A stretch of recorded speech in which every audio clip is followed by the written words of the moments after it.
Voss is a 1957 novel by the Australian author Patrick White. White was born in 1912 in London, although his parents took him back to Sydney when he was just 6 months old. In the end, he was educated in both countries, but he subsequently became keen that Australia should be independent from Britain. Not that he had anything against Britain in itself.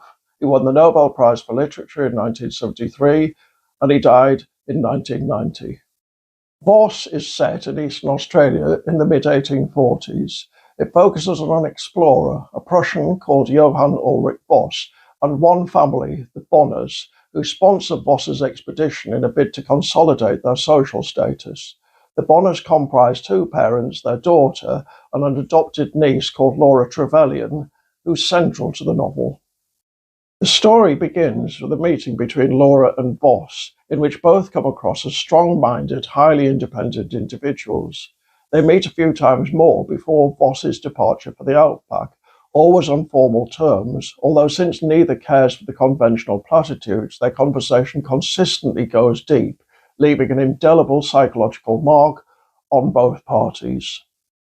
Voss is a striking creation, a mixture of the philosophy of Nietzsche and the personality of Wittgenstein. He was loosely based on a real explorer called Ludwig Leichhardt, whose last expedition in 1848 disappeared, probably in the deserts of Western Australia. Yet Laura is equally singular, morally uncompromising, happiest in her own company, an enemy of every kind of hypocrisy. Shortly after Voss departs, the two decide to write to each other. But then their writing becomes irrelevant. They discover they have a kind of immaterial connection in which their selves are somehow united. The author doesn't attempt to explain that, he just presents it, and without interrupting the realism. It should be mentioned that Voss's desire to explore has very little to do with science or cartography, and much more to do with a personal desire to test the powers of his self-endurance, to find out, if possible, what lies beyond those limits. It's an aspiration with which Laura instinctively sympathizes.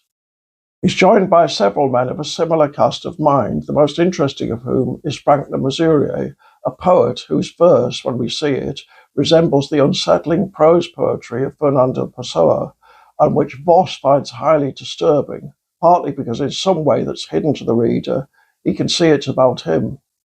The novel's written in a style that might be called hyper-omniscient. It switches between viewpoints without warning and mixes in a fair amount of stream of consciousness. And White doesn't present either Laura or Voss as heroic ideals. He's frequently critical of them. What we have in this novel is a snapshot of a community trying hard to retain the manners and mores of its expatriate origins, but inevitably becoming different in the process. At the beginning of the story, Australia is a mere colony. Most people go back and forth to Europe a lot, and even those that don't tend to define themselves in terms of where in England they came from. At that point, Laura's in her early 20s. When the novel ends, she's middle-aged, and everyone's beginning to think of themselves as proudly Australian. The final few pages are a tentative, slightly mystical meditation on the country's future. It's impossible to emphasize just how good a novel Voss is. Thanks to White's rather unusual style of writing, although I don't want to exaggerate that, you soon get used to it. It takes a few pages to get into. It might help the prospective reader to know that on page 1 there are only two people in the room, Laura and the family maid, Rose. Anyway, to create one original great protagonist in a novel is a difficult feat. To create two, especially of different sexes, is an outstanding achievement. To do that whilst providing an overview and a penetrating critique of an entire society is rare indeed.